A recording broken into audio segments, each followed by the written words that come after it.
Es tev parādīšu, kā šo te noņemt, ko dod pēc Latvijas izlases spēlēm, bez papildierīcēm, jo man nevienmēr ir līdzi šķēres, tāpēc es parādīšu, kā viņu var noņemt. Šo ir daudz grūtāk, jo viņam šeit ir tādi caurumiņi, es nezinu, vai redzēt, agrāk tādas nebija, un šis te ir jāsaplēš, tāpēc jāpaņem atslēgas vai kaut kas, ko var ielikt tieši šķirmā. Kā lai te parādā, un te iekšā, un atplēšam to plastmas vaļā.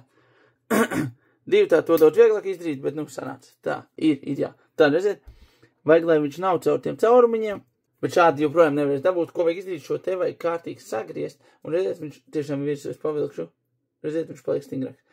Es viņu sarulēju, stingri sarulēju, un tad tas plastmas viņš man jāgriež un jāvalk no tā kā skrūve. Jā, švietru. Un šito griežu, griežu. Un tad rukas ar viņu noņemt.